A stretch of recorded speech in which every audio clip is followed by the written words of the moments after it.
다 함께 사도신경으로 신앙 고백하심으로 일요 저녁 예배를 하나님께 드리겠습니다.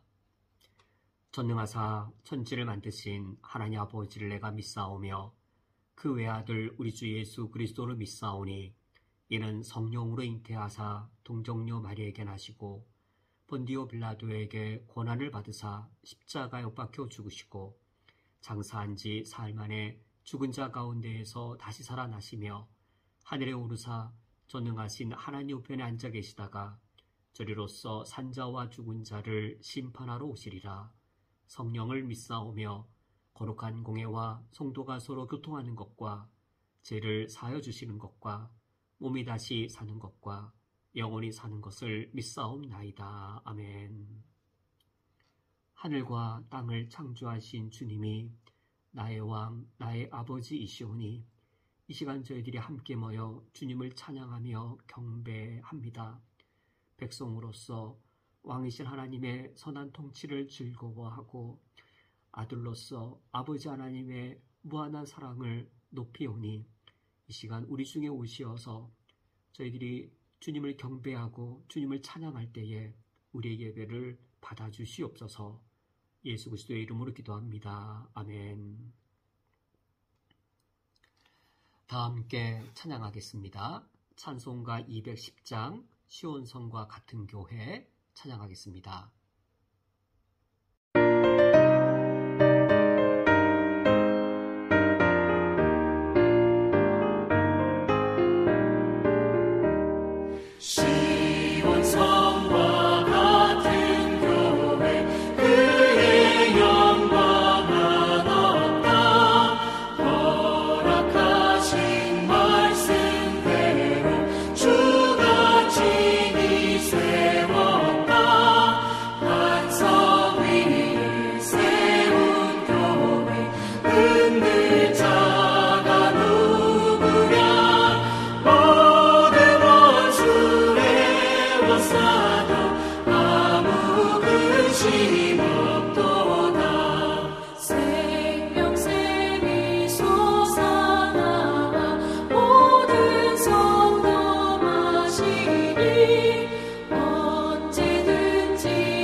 다음 달 3월부터는 NECK에서 일요 저녁 예배가 대면 예배로 다시 시작됩니다.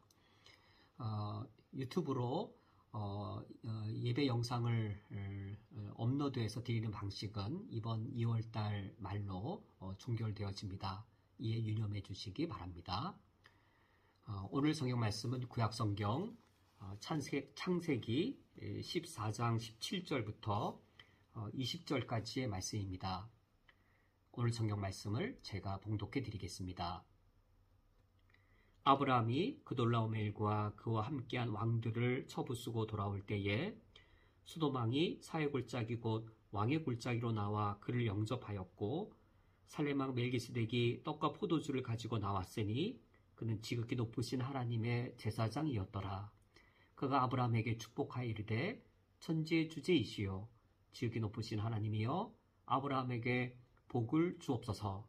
너희 대적을 내 손에 붙이신 지극히 높으신 하나님을 찬송하리로다 하며 아브라함이 그 얻은 것에서 10분의 1을 멜기세덱에게 주었더라. 아멘.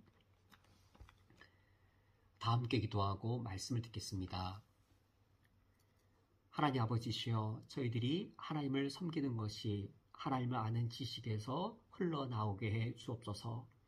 하나님을 온전하게 알아감으로 저희들이 하나님의 성품과 하나님 행하신 역사에 합당하게 주님을 바르고도 온전히 섬기게 해 주옵소서. 예수 그리스도의 이름으로 기도합니다. 아멘.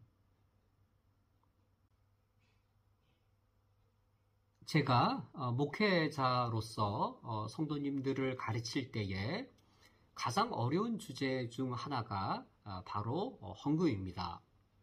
왜냐하면 가르치는 대로 전달되는 것이 아니라 왜곡되게 그 의미가 전달될 때가 많거나 쉽기 때문입니다. 우리 그리스도인의 신앙생활의 한 부분이 헌금 생활입니다. 나의 신앙에 있어서 나의 헌금 생활이 중요한 위치를 차지하고 있을까요? 또는 사소한 위치를 차지하고 있을까요? 이런 질문을 받으시면 우리 성도님은 어떻게 답변하시겠는지요?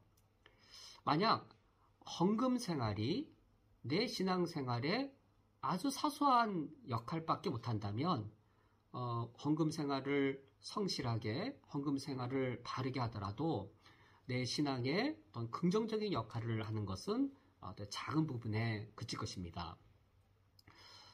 그런데 그것이 아니라 만약 헌금이 내 신앙에서 중요한 위치를 차지하고 있다면 나의 헌금 생활이 나 개인의 신앙 성장이나 또는 우리 교회 공동체 안에서 덕을 끼침에 있어서 결코 적지 아니한 그런 영향력을 나에게 우리 공동체 안에서 덕을 세움에 있어서 영향력을 발휘할 겁니다.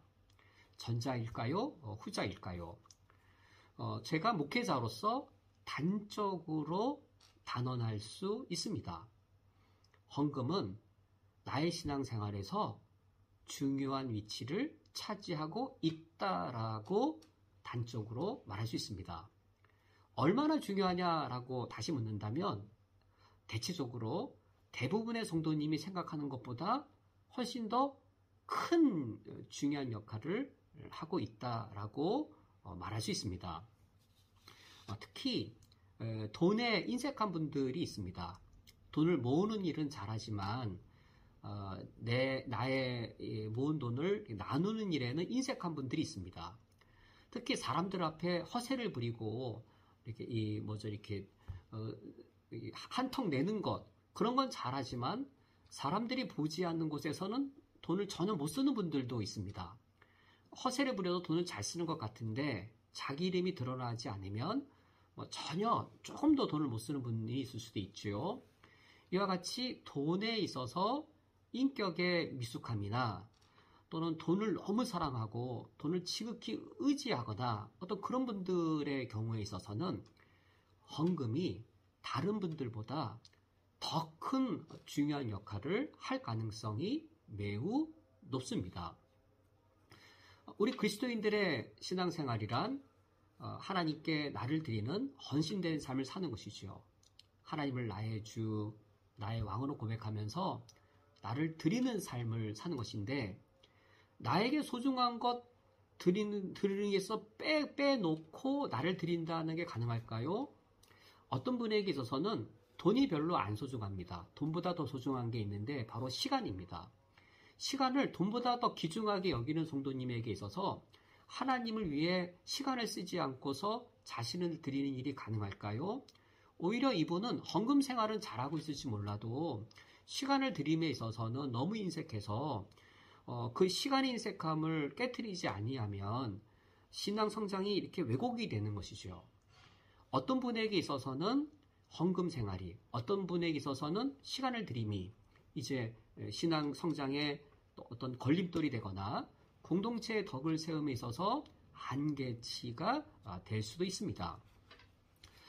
헌금 생활, 내 신앙 생활에 있어서 얼마나 중요한 위치를 차지할 수 있을까? 대부분의 분들이 생각하는 것 이상으로 헌금 생활은 그 중요함의 크기가 매우 크다라고 할 수 있습니다. 이처럼 헌금 생활이 내 신앙에 있어서 중요한 위치를 차지하고 있다라고 했을 때 많이 하라고 하는 것인가?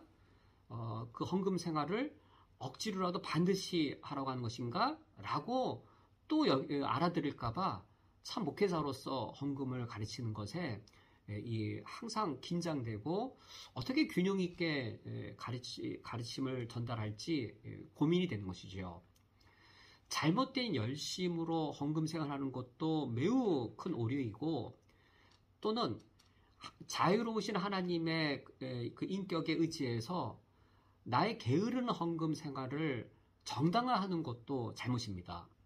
둘 다를 벗어나야 되는 것이죠. 우리에게 필요한 것은 올바른 열심입니다. 올바른 가운데 게으르자는 게 아니고 게으른 가운데 열심이 없어도 된다는 게 아니고 올바른 열심을 통해서 우리가 게으른 헌금이 있다면 우리 자신들을 재촉해야 될 것이고 내가 그릇된 열심을 내고 있다면 그 올바름에 의해 나의 그릇됨이 바르게 시정되어야 하겠습니다. 이 두 가지를 균형 맞추는 일은 논리적으로 어려운 일이지 실천에 있어서는 매우 단순합니다. 내가 하나님을 사랑하고 사랑하는 하나님 앞에 인격적으로 나를 다 드리고자 했을 때 복잡하지 않습니다. 대단히 단순하고 실천에 있어서는 대단히 편하고 쉽습니다. 내가 하나님을 사랑하고 사랑하는 하나님 위해 내가 나 자신을 어떻게 드려야 할까요? 그 입장에서 접근을 하면 그의 답은 매우 쉽습니다. 하나님께서 너 더 많이 내라. 이번 달에 뭐 100KD 더 내라. 그런 식으로 요구할 분은 아니시거든요. 우리가 11조에 관한 말씀들을 살펴보면서 단순히 뭐 11조헌금을 안 내도 돼? 그런 율법적인 그런 규정을 넘어서서 하나님과 나 사이에 바른 인격적 관계로 정립되어지는 그런 이 과정이 되기를 원합니다. 우리가 오늘은 창세기 14장에 아브라함의 11조를 살펴보고자 합니다.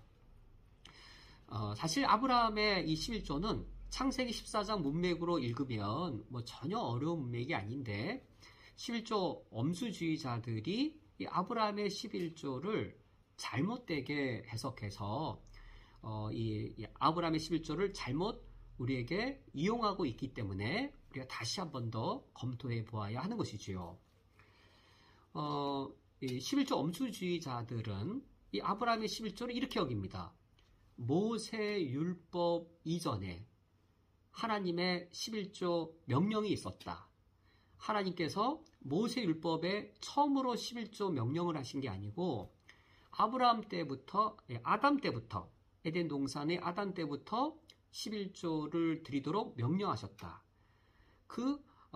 인간의 처음부터 자연법으로서 11조 규례가 있었는데 이 아브라함은 바로 이러한 하나님의 명령을 따라 이 멜기세덱에게 11조를 드린 것이다 라고 해석하면서 이렇게 해석되어지면 어떤 의미를 갖게 되어지냐면 아브라함의 11조는 오늘날 우리 신약시대의 우리 그리스도인들도 본받아야 할 11조의 전형이 되어집니다. 아브라함을 보아라. 아브라함도 전쟁을 승리해서 이 전리품을 얻었을 때에 그것의 10분의 1을 하나님께 드리지 않았느냐. 이러한 아브라함의 11조는 오늘날 우리 그리스도인들에게도 전형이 된다. 아브라함을 본받아라. 그러므로 너희들도 우리들도 11조를 하자라고 그렇게 적용이 되어지는 것이지요.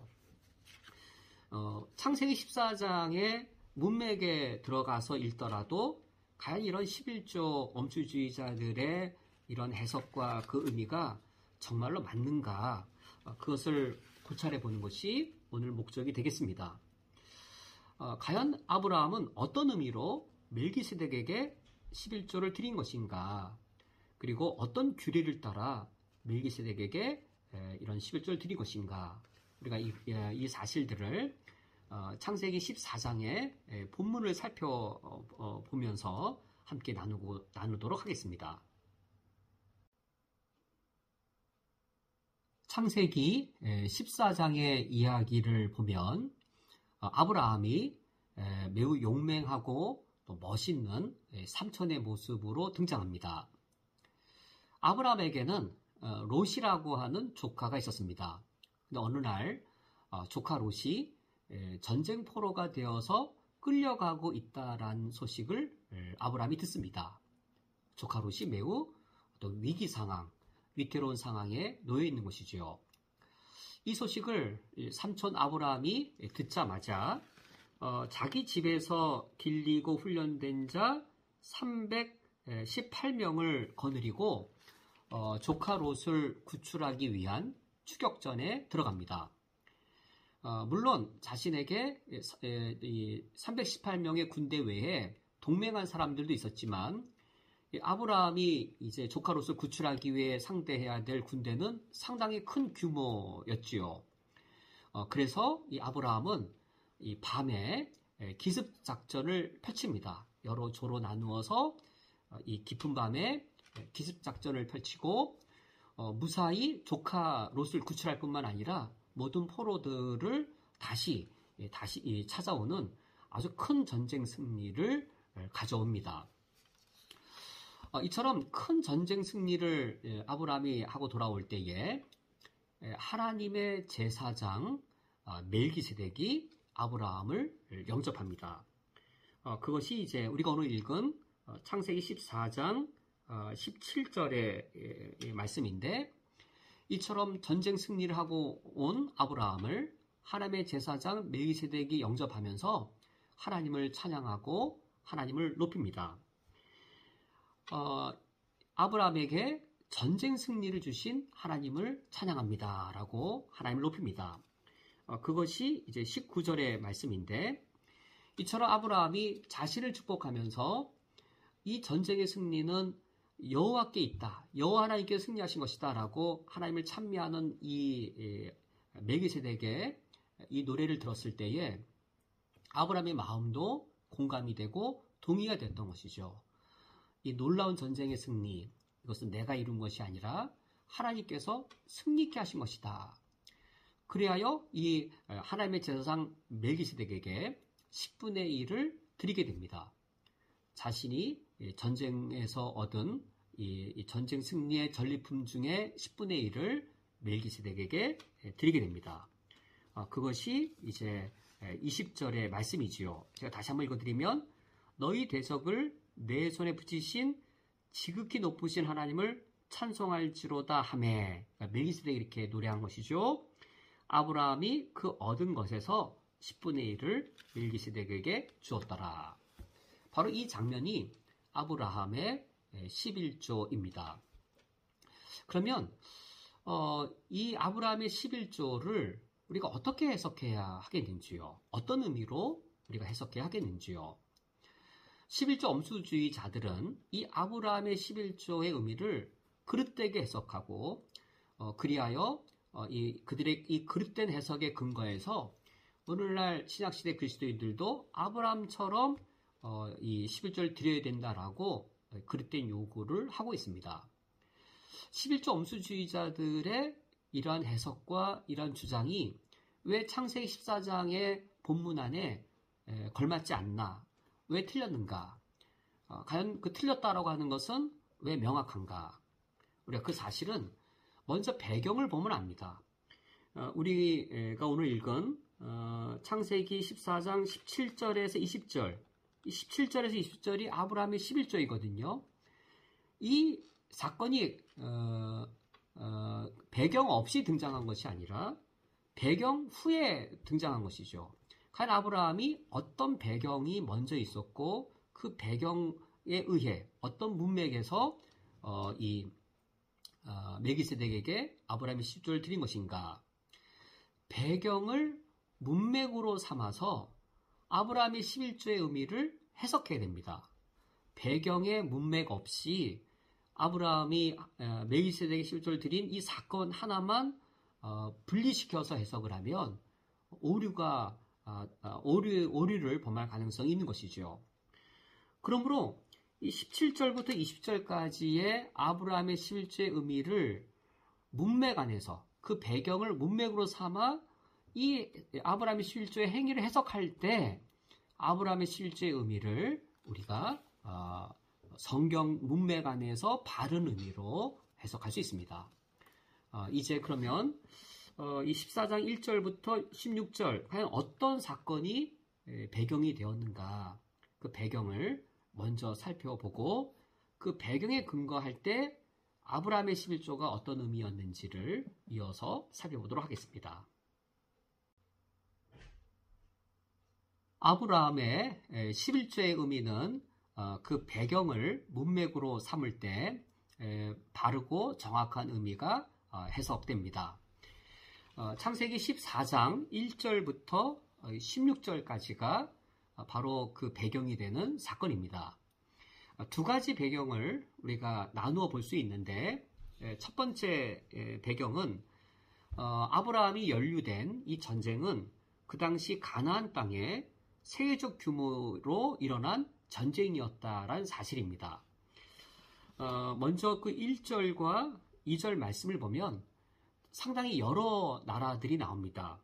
1절에서는 4개국이 그리고 2절에서는 5개국이 등장합니다. 여기 1절과 2절만 보더라도 9개 나라가 연루된 세계적 규모의 전쟁이 지금 일어난 것이죠. 1절에 보면 그 4개국 왕이 그 시날 왕 아므라벨, 엘랄살 왕 아리옥, 엘람 왕 그돌라오멜, 그리고 고임 왕 디달, 이렇게 4개국의 왕들이 동맹을 맺었습니다. 그 지역을 보면 저 위쪽에 북쪽 지역에 메소포타미아 그쪽 지역에 있는 이 4개국입니다. 지금 시리아 그 지역이죠. 위쪽 지역.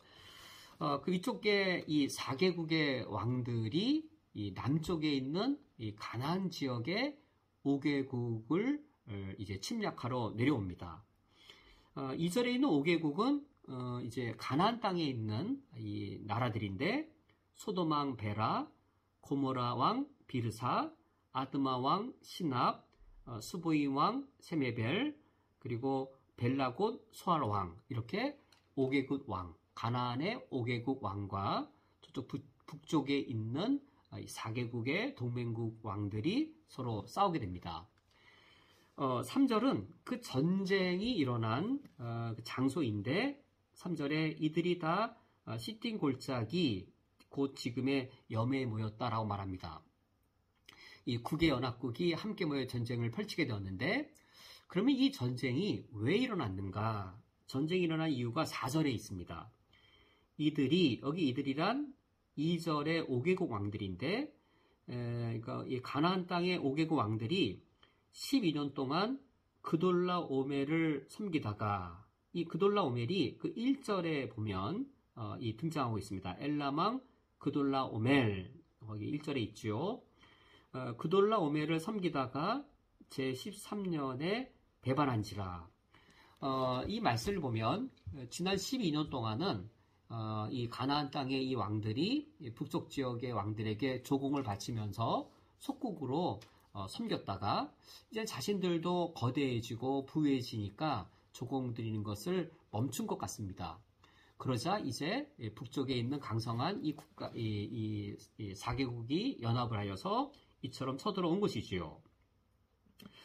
여기까지가 이제 전쟁의 큰 배경인데 갑자기 5절부터 이야기가 끊기고 이 4절의 이야기는 이제 8절, 9절로 연결됩니다. 4절에서 막바로 8절, 9절로 넘어가셔도 이야기가 통합니다. 8절에 보면 소돔 왕, 고모라 왕, 아드마 왕, 스보이 왕, 벨라곳 소알 왕이 북지역의 4개국 연합국이죠. 나와서 시틴 골짜기에서 그들과 전쟁을 하기 위해 진을 쳤더니 이제 내용이 다시 반복되죠. 그러면서 9절 말씀에 엘람왕 그돌라오멜과 고임왕 디달과 시날왕 아므라벨과 엘라살 왕 아리옥 네 왕이 곧 그 다섯 왕과 맞서니라 라고 하여서 지금까지 한 내용을 다시 반복하고 있습니다. 그러면 이 중간에 5절부터 7절까지 5, 6, 7절은 과연 무슨 내용일까요? 중간에 한 내용이 삽입되어져 있는데 이제 5절 말씀을 보면 제14년에 그돌라오멜과 그와 함께한 왕들이 나와서 이제 6개 부족을 먼저 칩니다. 첫 번째가 아스드롯 가르나임에서 르바 족속을, 두 번째가 함에서 수수 족속을, 셋째가 사회 기라따임에서 M 족속을, 6절에 보면 호리 족속을, 그리고 7절에 보면 아말렉 족속과 그리고 아모리 족속을 친지라라고 하여서 5절, 6절, 7절에서 보면 모두 6개의 부족을 먼저 친 것이 나옵니다. 즉, 이 북쪽의 4개 연합국이 5개 연합국과 전쟁하러 만났는데 그 중에 한 이야기가 삽입되어져 있어요. 5개 연합국을 치기 이전에 이 4개 연합국, 북쪽의 강성한 나라들이 먼저 6개 부족을 먼저 쳤고 그 다음에 메인 게임으로서 5개 연합국과 싸우게 되었습니다. 왜냐하면 이 6개 부족이 가나안의 6개 부족이 5개 왕국과 서로 결탁을 하면 이 4개 연합국이 이 5개 연합국과 싸울 때 불리할 수도 있죠. 그래서 먼저 이 6개의 부족부터 먼저 굴복시키고 이제 메인 전쟁으로서 메인 게임으로서 5개 연합국과 전쟁을 펼치게 됩니다. 왜 성경에서 이처럼 4개국, 5개국, 6개 부족을 이처럼 긴 분량에 걸쳐서 기록하고 있는 것일까요? 이처럼 9개의 나라와 6개 부족이 연루된 큰 전쟁, 가나안 땅에 일어났습니다. 가나안 땅에 세계적 규모의 전쟁이 일어난 것이죠. 그러므로 지금 아브라함이 11조를 하나님께 드릴 때 이때 배경이 된 사건, 아브라함이 연루된 이 전쟁, 이것은 어떤 작은 전쟁이 아니라 가나안 땅에 세계적 규모의 전쟁이 일어났고 아브라함이 이 전쟁에 연루되었다라는 것이 첫 번째 배경이 됩니다. 이제 두 번째 배경을 보면 이제 다시 8절과 9절에서 본 이야기로 돌아오지요. 4개국 왕이 5왕과 맞서 싸웠다라고 하면서 10절과 11절, 12절을 보면은 그 북쪽에 이 강성한 4개국 왕이 5개국의 가나안 땅의 왕들을 쳐 부수고 이제 노략해 가는, 그러면서 소돔에 있었던 아브라함의 조카 롯도 포로로 잡혀가는 이야기가 나옵니다. 이것은 과연 무엇을 말하는 것일까요? 우리는 이제 현대인의 사고로 이 이야기를 읽기 때문에 여기까지밖에 읽지 못합니다. 그리고 두 번째 배경이 있습니다. 두 번째 배경은 이 당시 고대 근동에서 국가 간의 전쟁은 신들의 전쟁이었습니다. 메소포타미아의 본래 최고의 신은 하늘신이었는데 나중에 달신이 최고의 신으로 올라갑니다. 왜 이렇게 신들 간에 높고 낮음이 서로 자리가 뒤바뀌게 되는가? 바로 이겁니다. 하늘신을 섬기던 도시가 있고 달신을 섬기는 도시가 있는데 달신을 섬기는 도시가 하늘신을 섬기는 도시와 전쟁을 해서 달신을 섬기던 이 도시가 이 하늘신을 섬기던 도시를 점령해 버리면 이제 신의 위치가 바뀌게 되는 겁니다. 그래서 신들이 서로 이제 누가 태어나기도 하고 누가 왕자에서 신들이 쫓겨나기도 하고 이런 이야기들이 신화에 들어간 배경에는 이와 같은 일들이 있는 것이죠. 이 고대 근동에서는 국가 간의 전쟁을 그 국가를 지켜주는 수신들의 전쟁이라고 그들이 이해하고 있었습니다. 국가 간의 전쟁은 곧 신들의 전쟁이었습니다. 그렇다면 여기 이 10절부터 12절에 이 전쟁의 승리, 메소포타미아의 4개 연합국이 가나안 땅의 5개 연합국을 이겼다라는 이 말은 그 당시 사람들은 어떻게 알아들었을까요? 메소포타미아 지역의 신들, 메소포타미아인들이 섬기던 그 신들이 가나안인들이 섬기는 신들을 이겼다가 되는 겁니다. 그러면 누가 더 강한 신인가요? 가나안 땅의 신들 그리고 메소포타미아의 신들 누가 더 강한 신인가요? 이 전쟁 승리를 통해서 메소포타미아의 신들이 더 강한 신으로 입증이 된 사건이 되는 겁니다. 이것이 아브라함이 11조를 드리는 두 가지의 배경이 됩니다. 세계적 전쟁이 일어났고 이 세계적 전쟁이란 그 당시 고대인들의 사고에 있어서는 신들의 전쟁인 것이죠. 그런데 우리가 이제 이 13절부터 16절 말씀을 보면은 이제 아브라함이 자신의 집에 길렀던 318명을 거느리고 이 밤에 추격전을 펼치고 기습 작전을 통해서 16절 말씀 모든 빼앗겼던 재물 자기의 조카 롯 그리고 그의 재물 부녀 친척을 다 되찾아옵니다. 이것은 여호와가 승리한 것이죠. 그 당시 이 신들의 전쟁에 있어서 메소포타미아의 신들과 가나안 땅의 신들이 전쟁을 펼쳐서 메소포타미아의 신들이 이겼습니다. 그런데 그 메소포타미아의 신을 누가 이긴 겁니까? 아브라함이 섬기는 여호와가 섬긴 것이죠.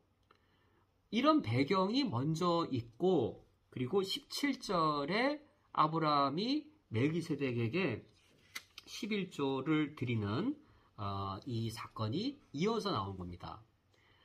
이 배경을 문맥으로 삼지 아니하면 이 17절 이하에 아브라함이 하나님께 11조를 드리는 의미가 바르게 해석되어질 수가 없습니다. 이 문맥을 배경으로 하여서 17절 이하의 말씀이 이어서 나오는데 과연 그러면 17절 이하에 과연 이 배경을 문맥으로 삼을 때 어떤 사건들이 등장하고 그 사건들은 어떻게 해석되어져야 이 문맥에 합당한지 이어서 계속 살펴보도록 하겠습니다. 그러면 이제 지금까지 살펴본 배경을 문맥으로 삼아서 17절 이하에서 아브라함이 11조를 드리는 장면을 함께 살펴보도록 하겠습니다.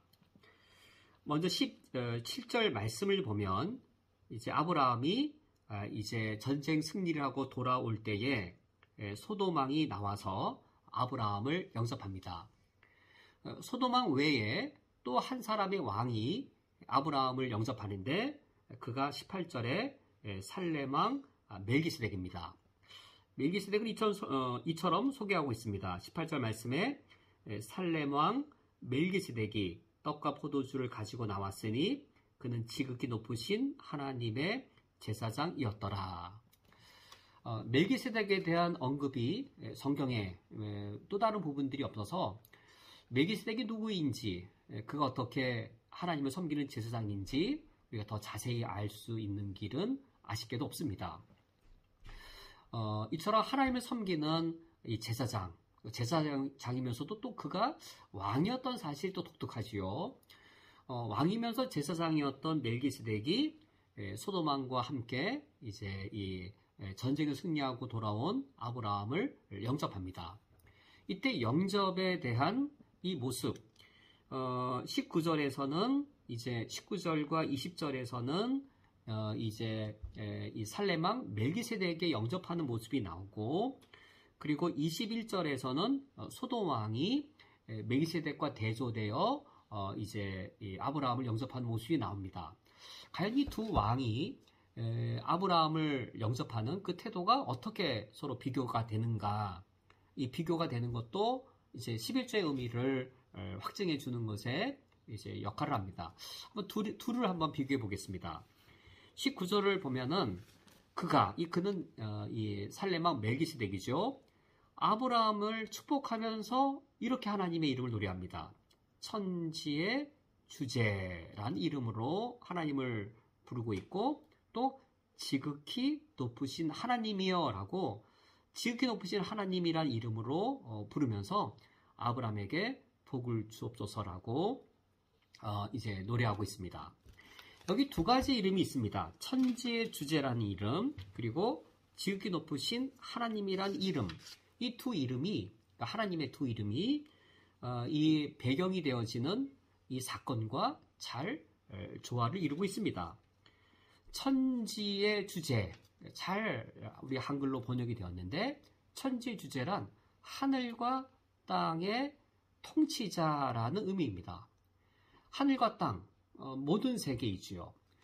이 배경이 된 사건을 보면 메소포타미아 북쪽 지역의 4개 연합국과 가나안 땅의 5개의 연합국이 전쟁을 펼치는데 여기에 가나안의 6개 부족도 연루가 되어지는 이런 거 하늘과 땅의 이 전체 영역이라고 과장되게 표현할 수도 있겠죠. 이런 하늘과 땅에서 일어나는 하늘과 땅의 넓은 지역에서의 세계적 전쟁이 일어났는데 그 전쟁의 주관자 누구일까요? 하늘의 주제가 아니면 이 전쟁의 승리를 결정지을 수 없는 것이죠.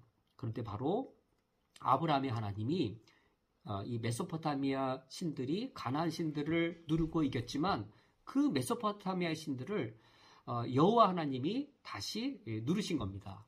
그러므로 하늘과 땅의 주제, 그것은 바로 여호와 하나님의 사실이 드러난 것이죠. 그래서 자연스럽게 두 번째 이름, 지극히 높으신 하나님.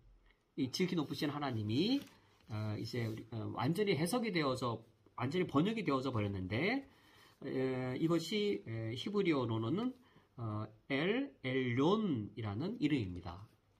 지극히 높으신 하나님, 엘 엘론. 이 엘 엘론은 가나안의 모든 신들을 모아놓은 신전인 만신전이 있는데 그 신전에서 가장 높은 신과 관련된 이름이 바로 엘 엘론입니다. 신들 중에 가장 으뜸의 신, 최고의 신이 바로 엘 엘론이 되는 것이죠. 지금 이 두 이름, 천지주제, 하늘과 땅의 통치자란 이름, 그리고 만신들, 모든 신들 중에 가장 높은 최고의 신이라는 엘 엘론이라는 이 이름, 이 두 이름은 이 배경이 되는 이 사건과 매우 적합한 이름입니다. 이 메소포타미아의 신들, 가나안의 신들을 짓누른 메소포타미아의 신들조차 짓누른 그런 여호와 하나님, 그 하나님께 가장 적합한 두 개의 이름인 것이지요. 지금 하나님의 제사장인 멜기세덱이 전쟁 승리를 하고 돌아온 아브라함을 축복하면서 이와 같이 하나님의 이름을 부르고 있습니다. 그러면서 20절 말씀이 이제 주목해야 되는 것이, 왜냐하면 20절에서 아브라함이 20절 때문에 이제 하나님께 실조를 드리죠. 한번 먼저 20절 말씀을 보면, 너희 대적을 내 손에 붙이신 지극히 높으신 하나님을 찬송할지로다 하메란 말씀, 이와 같이 엘 엘론의 하나님의 이름을 찬송하메, 아브라함이 그 얻은 것에서 10분의 1을 멜기세덱에게 주었더라. 아브라함이 왜 이 전쟁 승리물의 전리품의 10분의 1을 하나님의 제사장 멜기세덱에게 왜 주었는지요? 하메 주었더라. 이 하메가 중요한 것이죠. 그 하메가 뭐냐면 너희 대적을 내 손에 붙이신 엘 엘론을 찬송할지로다 라고 하나님을 찬양했을 때에 그 찬양의 말을 들은 아브라함 마음이 공감하고 기쁘고 즐거워서 이 전쟁의 승리는 내가 승리한 것이 아니요 천지의 주제이신 하나님, 지극히 높으신 하나님인 엘 엘론께서 승리케 하신 것이다. 나의 승리가 아니라 하나님의 승리였고 내가 승리케 한 것이 아니라 하나님께서 승리케 하신 것이다 라고 전쟁 승리의 원인을 하나님께 돌리는 이 사실, 멜기세덱이 그와 같이 하나님을 찬양할 때에 아브라함이 10분의 1을 멜기세덱에게 드리게 됩니다. 여기에 11조의 의미가 있는 것이죠. 아브라함이 멜기세덱에게 11조를 드린 의미는 무엇일까요? 멜기세덱이 전쟁 승리의 원인을 아브라함에게 돌리지 않고 하나님께 돌렸습니다. 그것을 동의하고 자신도 기뻐하고 이것은 하나님의 승리라고 그것을 자신도 노래하기 위해서 그러한 의미로 멜기세덱에게 11조를 드린 것이죠. 전쟁 승리의 모든 영광, 그것을 여호와 하나님께 돌린다라는 의미로 이 전리품의 10분의 1을 하나님께 멜기세덱에게 드린 것이었습니다. 이것이 본문에서 드러난 11조의 의미인 것이죠. 이것과 대비되어 소돔 왕은 어떤 반응을 보이는가? 우리가 오늘 읽지 않는 본문 21절 이하의 본문을 보면 소돔 왕은 아브라함에 이렇게 말합니다. 사람은 내게 보내고 물품은 너가 가져라 라고 말합니다. 그리하여서 이 소돔 왕은 멜기세덱과 대조적으로 이 전쟁을 어떻게 바라보고 있는가? 그 당시의 사람들의 방식대로의 약탈 전쟁으로 여기고 있는 겁니다. 약탈 전쟁, 그러니까 다른 국가와 다른 부족의 재물을 탐하여서 그 약탈을 하기 위한 전쟁으로 지금 이 전쟁 승리를 격화시키고 있는 것이죠.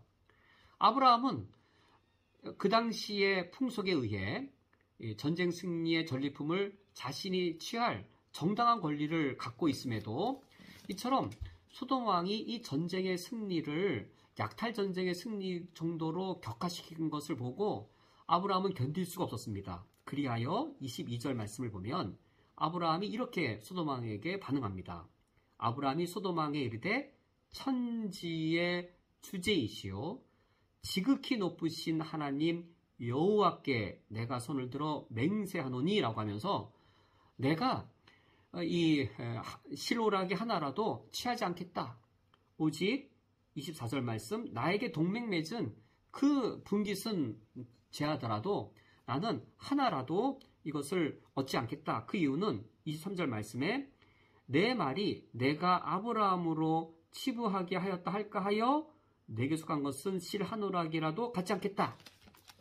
나중에 훗날에 아브라함이 부자가 되었을 때에 소돔 왕 네가 말하기를 아브라함이 왜 부자가 된 줄 알아? 약탈 전쟁 때문이야 라고 말할까봐 내가 그런 말 듣지 아니하려고 나의 정당한 권한이지만 전쟁의 이 전리품을 내가 갖지 않겠다 라고 지금 말하는 겁니다. 누구 앞에서 맹세하고 있냐면 아브라함이 손을 들면서 하나님의 이름을 부릅니다. 천지의 주제이시오 지극히 높으신 하나님 여호와. 왜냐하면 하나님께서 이 축복을 하셨거든요. 내가 훗날에 부유한 자가 될 것은 확실하다.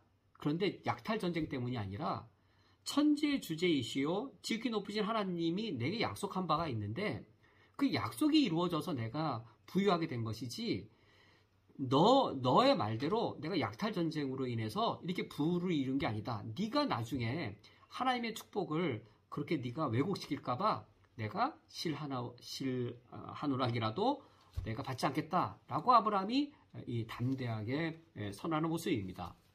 이 선언에 주목해 봐야 할 것이 19절에서는 멜기세덱의 입으로 천지의 주제 지극히 높으신 하나님이란 이름이 불려졌다면 이제는 22절에서는 아브라함의 입을 통해서 하나님의 이름이 불려지고 있고 하나님이 신앙 고백되고 있다는 사실이지요.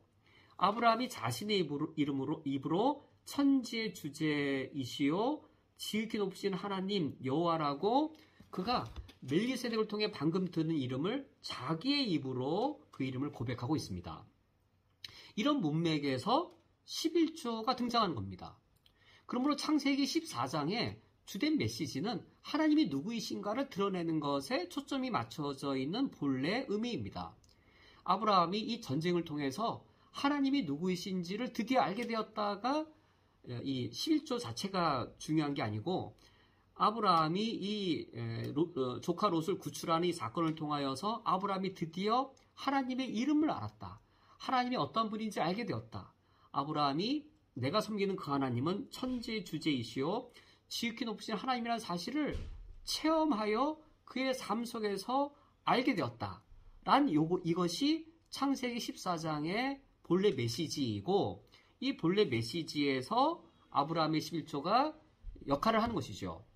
이런 문맥에서 아브라함의 11조의 의미는 무엇이냐면 멜기세덱이 찬양하고 노래한 것처럼 그리고 아브라함도 소돔 왕 앞에서 손을 들고 맹세한 것처럼 하나님은 천지의 주제이시오 그리고 지극히 높으신 하나님이시다란 이 메시지가 이 창세기 14장의 가장 주요한 메시지가 되겠습니다.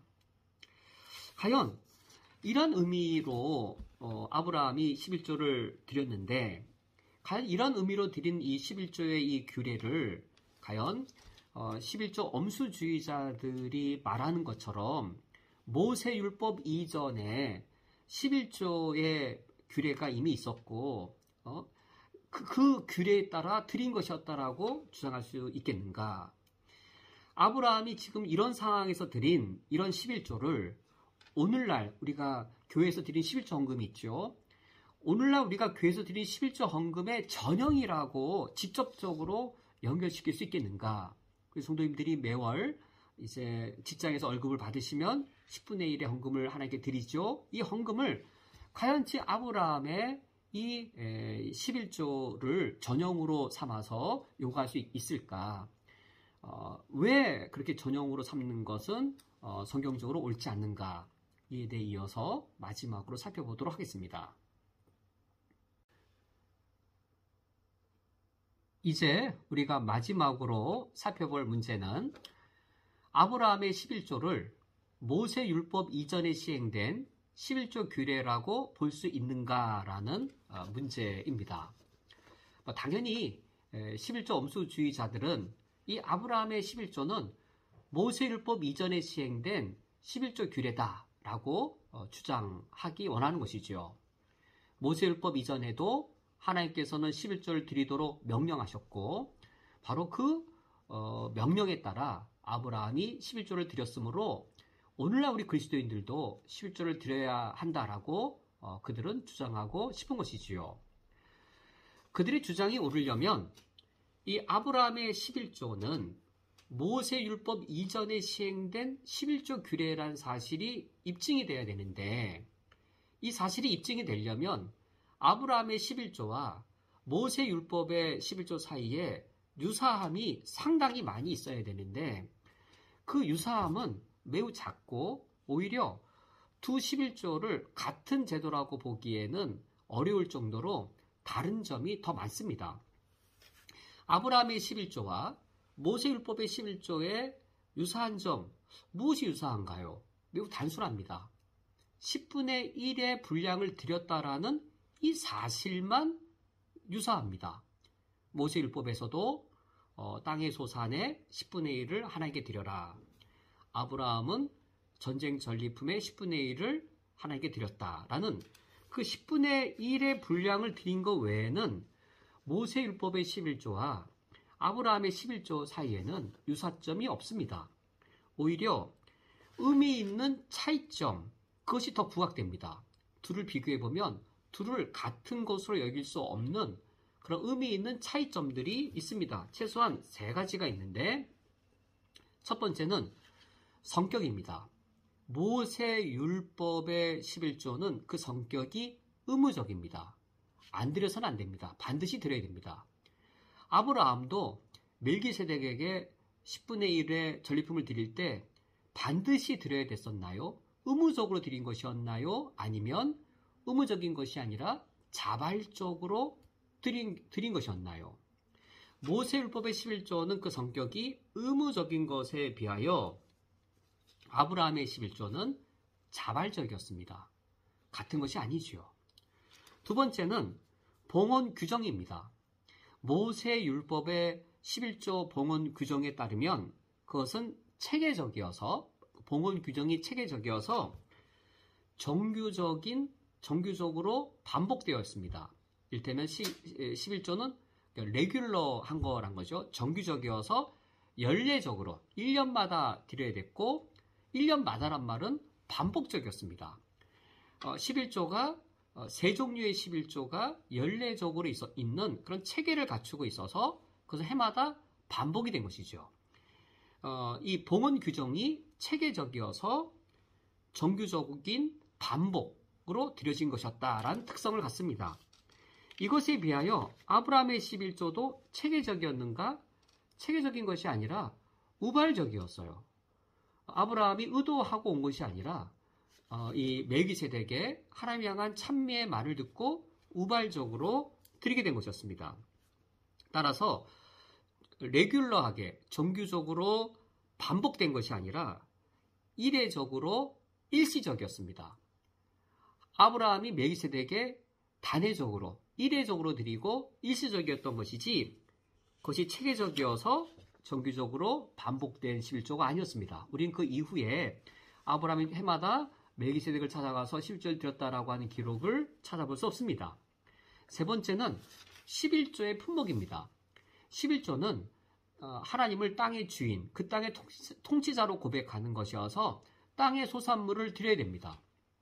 11조의 품목은 반드시 땅의 소산물로 드려야 되는데 아브라함의 11조는 전쟁의 전리품이어서 모세 율법이 요구하는 11조에 속하지 않습니다.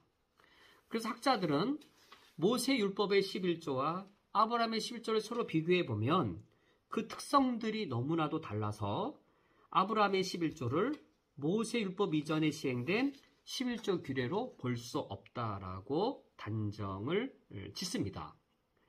그러므로 아브라함의 11조가 모세 율법의 11조와 동일시 같은 성격의 것으로 여길 수 없고 모세 율법 이전에 시행된 11조 규례라고 여길 수 없으므로 아브라함의 11조를 오늘날 신약시대 우리 그리스도인들도 본받아야 할 11조의 전형이라고 당연히 볼 수 없는 것이지요. 정말로 아브라함의 11조가 우리 그리스도인들과 아무런 상관이 없는 것인가? 상관된다라고 여긴다면 11조 언금과 상관되는 것이 아니라 우리가 어떤 특별히 감사한 일이 있을 때 정기적으로 체계적으로 일어난 일이 아니라 어떠한 달에 어떠한 연도에 특별히 하나님께 큰 감사한 일이 있을 때 우리가 하나님께 감사하는 마음으로 감사헌금을 드릴 수 있겠지요. 우리 그리스도인들과 굳이 연관을 지으려면 정기적으로 반복되어지는 어떤 정규 헌금이나 11조 헌금과 같이 어떤 그러한 특성의 헌금보다는 우발적이거나 일시적이거나 이례적으로 특별하게 하나님이 주시는 그 일들에 대해 우리가 감사 헌금하는 것과 굳이 연결시킬 수 있을지 모르겠지만 아브라함의 11조를 오늘날 신약교회 그리스도인들의 11조 헌금과 연결시켜서 전형으로 삼는 것은 가능하지 않습니다. 이 학자에 의하면 두 학자의 예를 설명을 들어드리겠는데 존 머레이는 이렇게 해석합니다. 굳이 아브라함의 11조를 우리 그리스도인들의 본받아야 할 11조의 전형이라고 굳이 그렇게 고집을 한다면 그것은 통상적인 헌금에서 드리는 통상적인 소득에서 드리는 11조가 아니라 비통상적인 소득에서 드린 임시적인 11조다라고 해석합니다. 그래야 되는 것이죠. 아브라함의 통상적인 소득은 아브라함이 유목을 한 것이었기 때문에 아브라함의 통상적인 소득은 그 유목을 통한 가축들이죠. 전쟁의 전리품은 아브라함의 통상적인 소득이 아니라 비통상적인 소득입니다. 굳이 아브라함을 그리스도인의 전형을 삼는다면 비통상적인 소득의 임시적인 11조에 불과한 것이죠. 제가 11조를 공부할 때 가장 많은 도움을 받은 학자인 퀴글에 의하면 퀴글은 이 아브라함의 11조를 이제 존 모레이와 유사하게 해석을 하는데 이 아브라함의 11조는 우리 현대 그리스도인의 용어로 표현한다면 정규적인 소득에서 드린 11조가 아니라 보너스에서 드린 11조입니다. 그렇죠. 아브라함의 정규 직업은 그가 목축을 하고 조카 롯과 목초지가 부족해서 서로 분가를 했죠. 아브라함의 주된 본업은 목축업이었던 것이죠. 유목민으로서. 거기에서 11조를 드린 것이 아니고 보너스로서 전쟁의 전리품을 얻은 것이죠. 굳이 아브라함의 11조를 그리스도인의 전형으로 삼는다면 우리가 보너스 탔을 때 보너스 11조를 드리는 것, 정기소득은 11조를 드릴 필요가 없고 보너스를 탔을 때 11조를 드리는 것으로 그렇게 적용해야 되는 그런 우스운 일이 발생되는 겁니다. 그러면 아브라함은 어떤 규례를 따라 이 멜기세덱에게 10분의 1을 드린 것인가? 하나님의 명령을 따라 드린 것이다라고 여길 수 없습니다. 11조라고 하는 어떤 이 명령, 모세율법 이전에 아담 때부터 10분의 1을 드리는 그런 이 11조 규례를 자연법처럼 하나님 명령하셨고 이런 11조의 명령을 따라 아브라함이 드렸다라고 여겨서는 안 되겠습니다. 무엇을 따라 드린 것인가? 고대 근동 당시의 관례였습니다. 아브라함이 할례를 받은 것도 고대 근동 당시에 퍼져 있던 그런 관행 중에 할례가 있었는데 다른 의미로 할례를 받은 것이지 할례 자체의 이 의식이 하나님이 창안해낸 그런 풍속이 아니었습니다. 할례란 풍속은 고대 근동에 퍼져 있던 그런 이 풍속이었고, 그 풍속을 따라 할례를 받되 새로운 의미로 받은 것이었던 것이죠. 여기 10분의 1의 이 하나님께 드린 것도 이 아브라함이 창안을 하거나 하나님의 명령에 의해 처음 시작되어진 것이 아니라 아브라함이 살고 있던 고대 근동에 퍼져 있던 관례입니다. 김은환 교수가 그 박사학위 논문을 11조로 썼는데, 김인환 교수의 그 11조의 그 박사학위 논문에 이와 같이 기록되어 있습니다. 김인환 교수는 제가 졸업한 총신의 교수님을 역임한 분입니다. 가장 보수적인 분이죠. 김인환 교수님의 문장을 보면 이렇습니다. 왕이나 혹은 군대의 최고 지휘관 장군이 전쟁에서 승리를 거둔 후 그 승리를 가져다 준 신에 대한 감사의 표시로 전리품의 10분의 1을 그 신을 섬기는 제사장에게 바치는 것은 당시의 관습이었다. 아브라함도 그 당시의 이 관례를 따라서, 물론 새로운 의미인 것이죠. 하나님을 예배하는 의미로 한 것이지만 이 10분의 1을 떼어드리는 이 관례 자체는 하나님이 명령하신 에덴 동산에서 있었던 그런 자연법적인 것이 아니라 그 당시의 관례에 의한 것이었습니다. 이제 오늘 말씀을 맺도록 하겠습니다. 우리가 성경을 따라 하나님을 섬기고자 하는 것은 가장 바람직하고 또 우리가 지켜야 할 원칙이겠습니다. 그런데 우리가 하나님을 섬기는 그 방식이 우리 하나님을 바르게 해석해주고 우리 하나님을 올바른 하나님으로 드러낼 때 그것이 바른 실천이 되어집니다. 11조에 대한 잘못된 실천이 11조에 대한 어떠한 방식의 실천이 오히려 하나님을 이상한 이방신으로 만든다면 그것은 잘못된 실천이 될 것입니다. 우리가 성경을 해석할 때에도 나의 의도와 나의 목적을 정당화하기 위해 성경 해석을 어거지로 끌어맞추는 것이 아니라 성경은 그 본문 안에서 그 문맥 안에서 성경이 해석하는 그대로 우리가 해석하여서 하나님이 요구하시는 대로 우리가 하나님을 섬기는 것이 옳겠습니다. 우리가 하나님께서 우리에게 하나님을 섬기도록 요구하신 대로 하나님을 섬기는 것 대단히 부담스럽습니다. 헌금 생활이 부담스러우신지요? 우리가 하나님을 이 섬김에 있어서 더욱더 바르게 섬기고 더욱더 온전히 섬기고자 할 때에 거룩한 부담감들이 우리에게 마땅히 있을 겁니다. 우리 신앙이 성장하기 위해서는 그 거룩한 부담감을 우리가 기꺼이 짐져야 하겠습니다. 그러나 진리가 너희를 자유케 하리라는 이 말씀처럼 우리가 그 거룩한 부담감을 하나님께서 요구하시는 방식대로 짐을 질 때에는 오히려 그 멍에는 매우 가볍고 오히려 헌금의 부담감이 나를 짓누르는 것이 아니라 진리가 나를 자유케 해서 돈과 탐심에 얽매였던 나를 오히려 탐심으로부터 자유케 하는 그 참 자유를 우리가 오히려 경험하게 될 것입니다. 부당한 헌금에 대한 열심도 우리가 조심해야 되겠고 게으른 헌금에 대한 그런 이 그릇됨도 우리가 벗어나야 되겠습니다. 우리가 올바른 열심으로 하나님을 섬길 수 있기를 주님의 이름으로 축원드립니다. 함께 기도하시겠습니다. 하나님 아버지시여, 우리가 주님 앞에 올바름과 열심 이 두 가지를 잘 견지할 수 있도록 성령의 인도함을 받게 해 주옵소서. 예수 그리스도의 이름으로 기도합니다. 아멘. 다 함께 주기도로 오늘 예배를 폐하겠습니다. 하늘에 계신 우리 아버지여, 이름이 거룩히 여김을 받으시오며 나라가 임하시오며 뜻이 하늘에서 이루어진 것 같이 땅에서도 이루어지이다. 오늘 우리에게로 가 양식을 주시옵고 우리가 우리에게 죄 지은 자를 사하여 준 것 같이 우리 죄를 사하여 주시옵고 우리를 시험에 들게 하지 마시옵고 다만 악에서 구하시옵소서. 나라와 권세와 영광이 아버지께 영원히 싸움나이다. 아멘.